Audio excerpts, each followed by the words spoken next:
All right, I think this is perfect time for us to go ahead and get started. And I'm going to keep the chat open for a little bit for anyone who hasn't yet introduced themselves.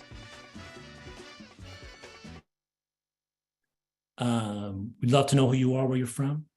So if you haven't yet introduced yourself, please go ahead, put your name, where you're from in the chat. And let's get this thing going. Welcome again. Thank you all for joining us this evening for the launch of a very important new campaign at Food and Water Watch. Before we get started, just a few Zoom reminders. We will be recording this presentation, and it will be available up on our YouTube page after this. Everyone should have the option to turn on live captioning.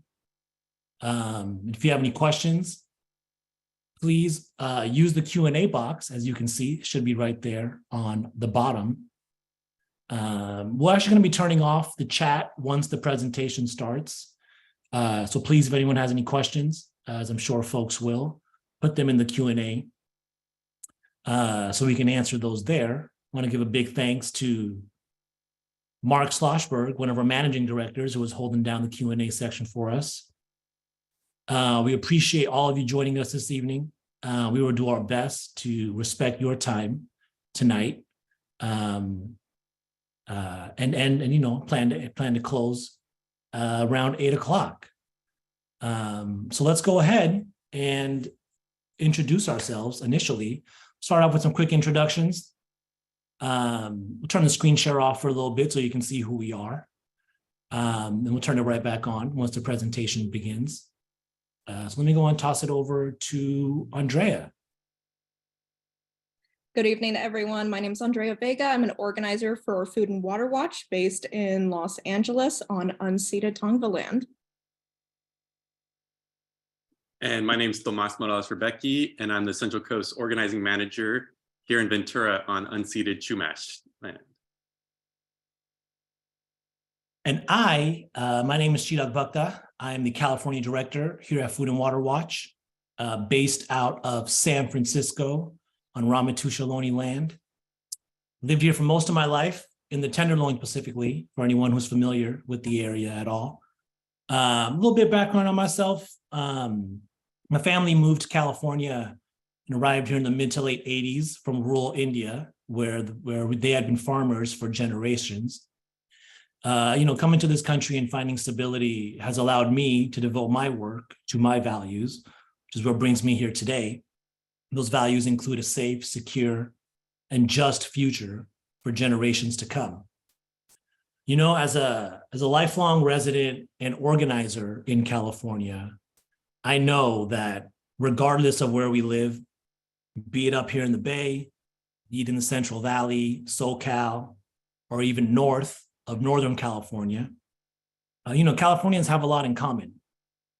We value our communities, we look out for our neighbors and our peoples, and we love the natural beauty of our state, and we understand the importance of healthy food and clean water. And all of us in every part of the state, from the north to the south, east to the west, were impacted by this water crisis. And that's what brings us here tonight, to take proactive action on this water crisis. You know, Food and Water Watch has been a leader in California. And many of you that are on this call have been part of some of our critical campaigns over the years.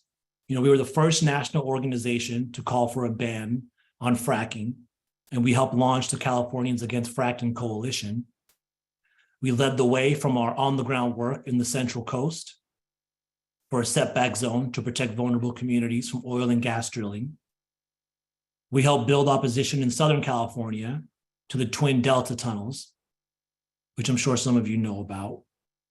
And recently, we were integral in both Los Angeles City and county governments passing ordinances to fully phase out oil and gas wells. It was a big win we got at the end of last year. And today in California, we face a water crisis made worse by climate change. For the last 2 decades, we've been in a historic dry period, punctuated by short periods of intense rain and snow. What's happening this winter, what I'm sure everyone on this call is experiencing in some ways, with the huge number of atmospheric rivers and resulting flooding, is a sign of things to come. One wet season within consistent, very dry years. And with that, we face long-term water security and resilience challenges. But make no mistake, these rare and intense storms are deadly. And while they temporarily increase the amount of available surface water, we continue to face long-term challenges for our people and the environment. And while we may hear that the Sierra snowpack is massive, this provides little relief to people who rely on groundwater, the underground water that is extracted in wells. That water is significantly depleted and would take several seasons like the one we're experiencing now for it to come back to sustainable levels. And that's why I want to start by talking about and taking us to a place called Tombstone Territory. Last October, along with our partners at the Leadership Council, I visited Tombstone Territory, which is a small incorporated community east of Fresno in the Central Valley that is not connected to a water system. So the families and residents there rely on personal wells for their water supply. And I went there to talk with residents and hear about the problems that they were facing. Picture you see here is myself and Carolina and one of her daughters at her home. Carolina and her 5 children have lived in Tombstone for years. And it was actually back in 2018 that Carolina first noticed a problem with her family's water. She was pregnant at the time with her youngest child and panicked when air and sand sputtered out of the faucet she was using to bathe her children. Like many of us, she had no idea what to do or what was happening. But soon she discovered that her well had run dry. Her only water source had run dry. And Carolina's family did not have a water source for drinking, cooking, washing dishes, doing laundry, bathing, or even flushing the toilet. I met with other residents of Tombstone. The next one is Michael Torres. This is Michael Torres right here, you can see pictured. And Michael and his wife, Anita, along with their daughter, who lives with them now, moved to Tombstone 24 years ago. To a lovely house with a big backyard and trees that provided fruit and shade. Thankfully, when I was there, one of their bigger trees in the backyard was still alive and was still providing a significant amount of shade in that Central Valley heat. And about a year ago, Michael was watering his lawn when the hose started sputtering. Just like Carolina, he realized that his family's well had run dry. And we hired a driller, spent a significant number of money to hire a driller to drill lower, to drill lower for their well. And he was told that would last another at least 10 years. Less than 1 year later, that well ran dry again. Carolina told me that losing your water affects and alters every aspect of your daily life, as I'm sure many of you can imagine. She's sharing her story to get people around the state to pay attention to small rural communities like Tombstone Territory, and to get people in power to do something to protect their water. Her message to elected officials and decision makers like Gavin Newsom, you can see here also at Carolina's house, where he showed up in 2018 to sign a bill that was supposed to alleviate the water issues for people like Carolina and communities like Tombstone at the time, and they clearly haven't up until this point. her message to them is quite profound, right? It's, I want them to touch their hearts, for them to give us the value that we all deserve as humans. And at Food and Water Watch, this isn't an issue of debate. Water is a human right. In California, we've passed policies that say water is a human right. And before we move on, I actually want to put a poll up on the screen with the question, how many Californians lack access to safe water, to safe drinking water? Is it 50,000?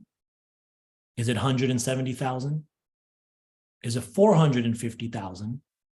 Or is it 1 million? Over 1 million?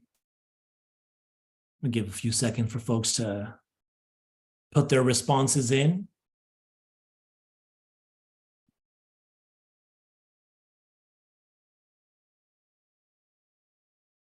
Excellent. It looks like a majority of folks here got it correct. The answer is over 1 million. And I want to let that sink in for a second. You know, California, as we know, is the biggest state in the wealthiest country in the history of the world. We're the 5th largest economy in the world. And yet, over 1 million people here don't have access to reliable, clean water. And what we see in Tombstone, quite frankly, is far too common in California. Just like Carolina and Michael, many of our neighbors in the state have lost access to water. In addition to people whose wells have run dry, there are 370 water systems that are failing to provide the fundamental right to safe and clean drinking water. Our new reports on dry wells and the water crisis have much more information, including more from Carolina and more from Michael, as well as someone else, Domingo, who we also spoke with in Tombstone. And I'll send those out to everyone after the call in a follow-up email. You know, I shared stories about what's happening with Carolina and Michael in the Central Valley, but wells are running dry in many parts of the state. Here you can see a map of dry wells from 2021 and 2022. And when water wells run dry like this, people are told to make sacrifices and restrict their water use.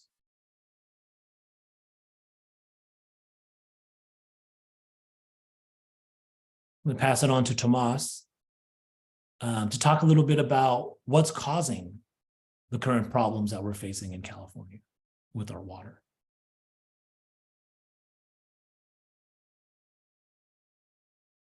Oh, I think you're still muted, Tomas. Oops, sorry. Thanks for that, T-Dog. Exactly. So we see that there's a water crisis, but so what's causing this crisis? We've been in historic dry period, and with climate change, we will continue to have drier climate punctuated by massive storms like a lot of us are experiencing right now and this winter. And that's a big problem because it's not the only reason that wells are running dry and that many of us are being asked to pay more and restrict our water use. The vast majority of water used in California is used just by a few industries. The first is oil and gas. Fracking and extreme extraction uses about 1 billion gallons of water each year. And not only is most of that water polluted and not able to be used again, but the process of extracting and burning oil and gas is fueling our climate crisis and climate change, and furthermore, our water crisis.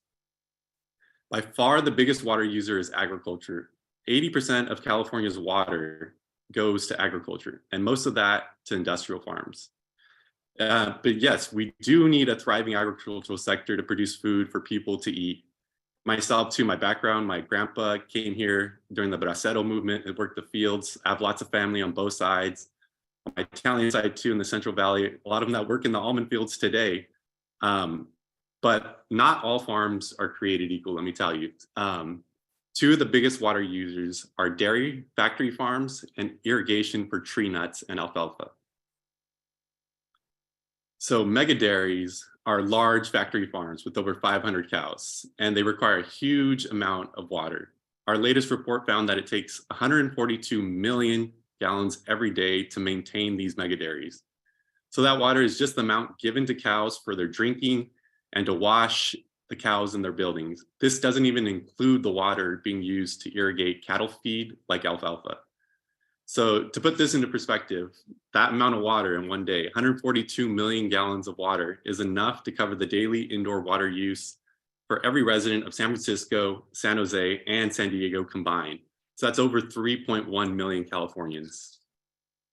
And we move on. Almonds, pistachios, and other nut orchards are another huge water guzzler. Almonds and pistachios take up over 2 million acres of farmland. That's a 78% increase since 2010. So despite a historic drought happening at the same time, we've been adding more and more almonds. So most of the almonds in California are grown in very large industrial operations in very dry parts of the state. And most of the crop is exported overseas. So in 2020, it was about 58%. So that means that we're essentially exporting 880 billion gallons of our limited water supply to other places. In total, tree nut production used over 1.5 trillion gallons of water per year. So here's a chart too from our research showing the growth in almond planting over the last 2 years. There were about 2 million acres dedicated to growing almonds and pistachios as of 2021. This is a 78% increase from just 4 years earlier in 2017. So just the difference between those 4 years accounted for 523 billion more gallons of water used for irrigation. That's enough to supply over 34 million Californians with water for a year. That's 87% of the state's population. So we can see how massive this is growing, and it's growing faster every year.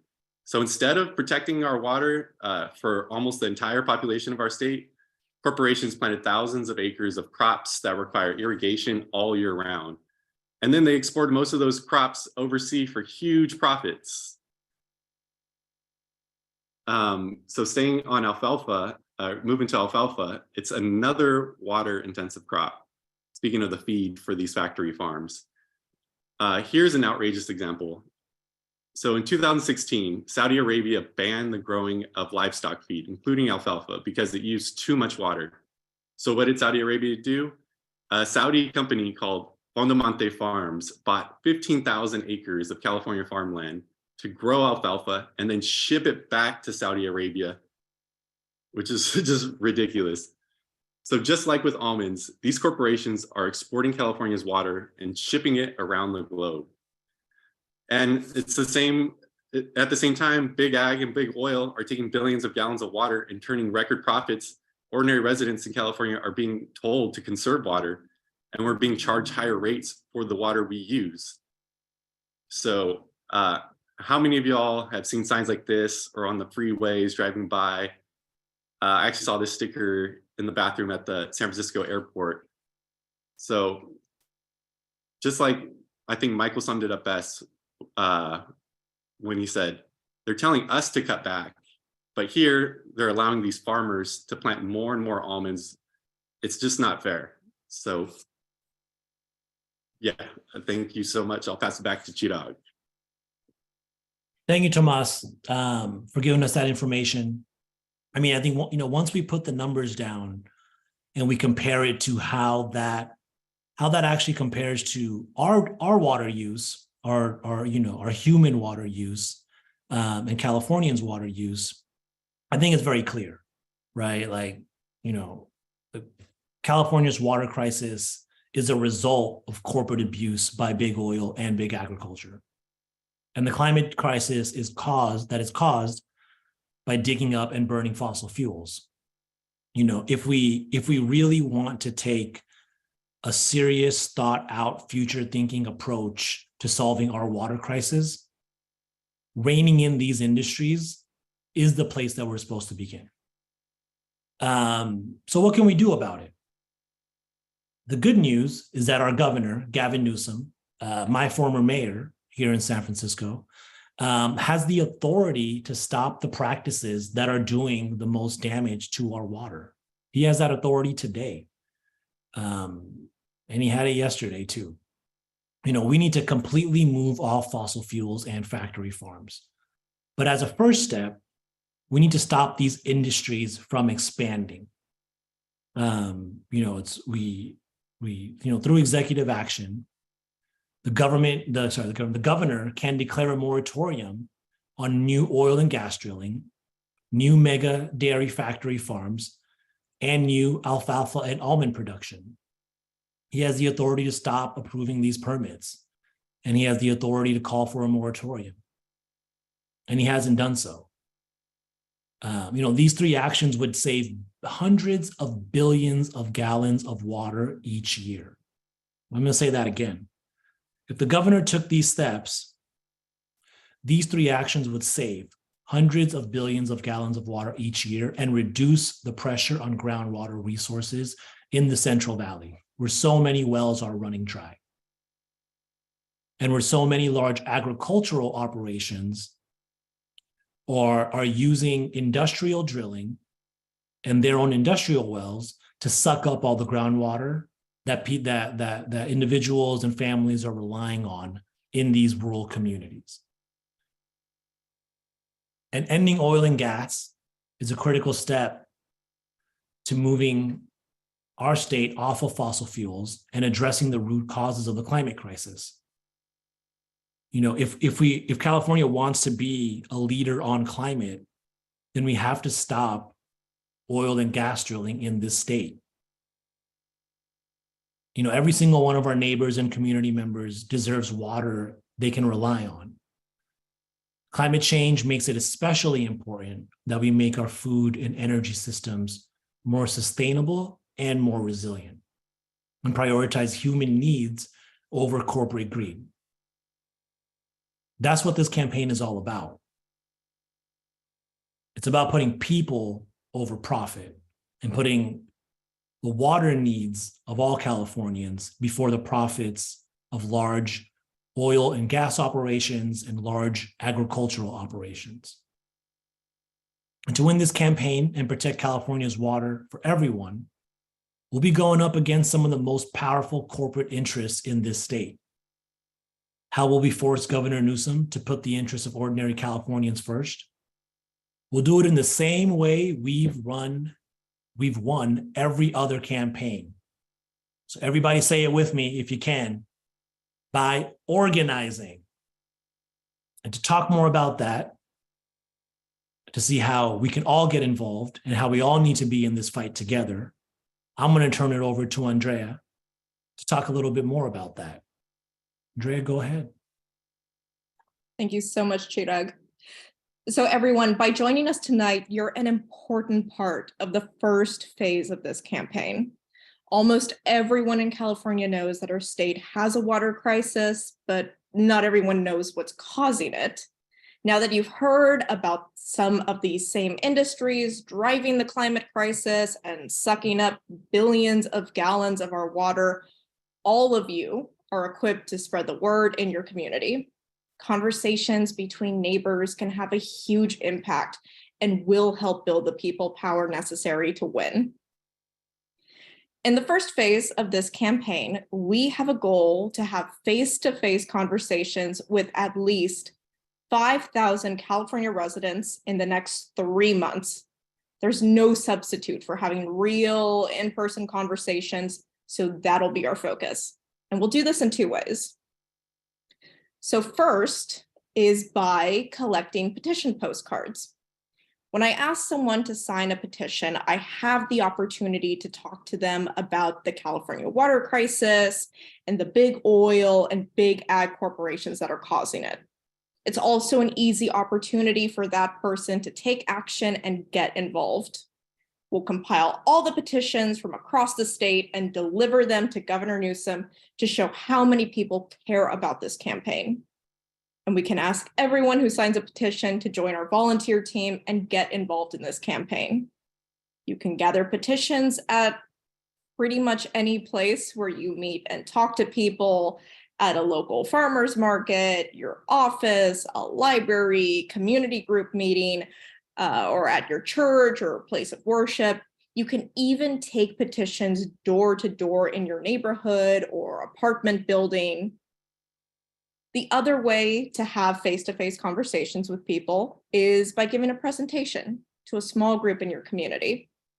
We'll be building a team of community educators to give this presentation. You'll be given slides and a script and trained to share important stories with people in your community and social circles. This is an opportunity to share the important information we've gone over tonight and have some more discussions about this campaign.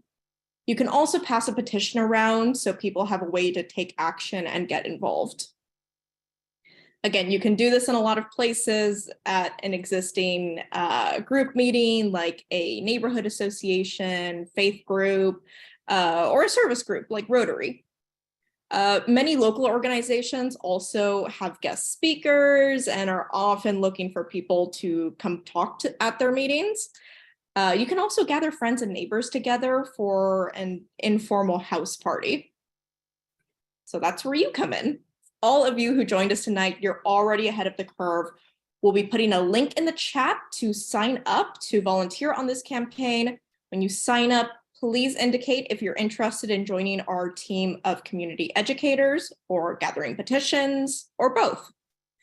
There are lots of ways to contribute to this campaign. We'll be doing other types of outreach, organizing events, making art, stuffing envelopes, making phone calls.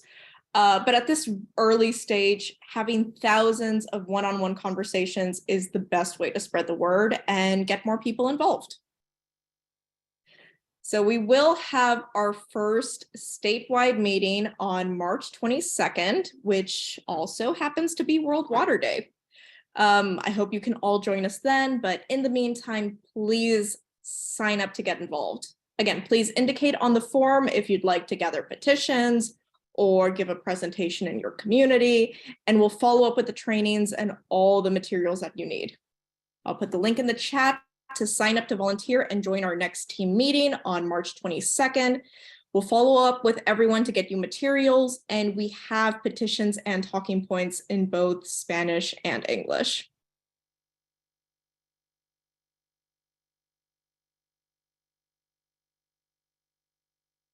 Excellent. Thank you, Andrea.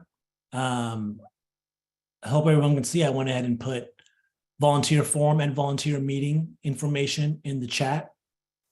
We'd love to see all of you join our volunteer team and make this happen. The only way we're going to win is if we all do it together and we all get involved. That we gather petitions, become community educators, and join the California volunteer meeting. I'm really looking forward to working with all of you and want to echo some of the points made by Tomas and Andrea. To tackle any statewide issue in California is a heavy lift for anyone or any organization.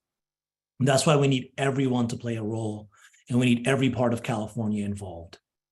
It's also a reason why we're doing this campaign right now in both Spanish and English. We are a multicultural, multilingual state. And in order for us to win on perhaps the most fundamental issue affecting our state right now, and has for the past few decades, we need everyone involved, regardless of their background. We need every Californian involved. This is our time to demand our values be reflected in the state policies and regulations for our most precious resource. We also know that Governor Newsom wants to be considered a champion on climate. He's been saying it himself for a long time now. But those ambitions are hollow if he doesn't act right and use the authority that he has today to take the necessary actions to protect California's water. And so it's up to us to gather the people power necessary to not only hold him accountable to the rhetoric that he puts out, but to demand that he take action as well. because all the rhetoric is not going to save us any drops of water. And it's not going to hold big oil companies, big agricultural companies, and large billion-dollar operations. It's not going to hold them accountable. And it's not going to stop them from their misuse and abuse with billions of gallons of water of California's resources.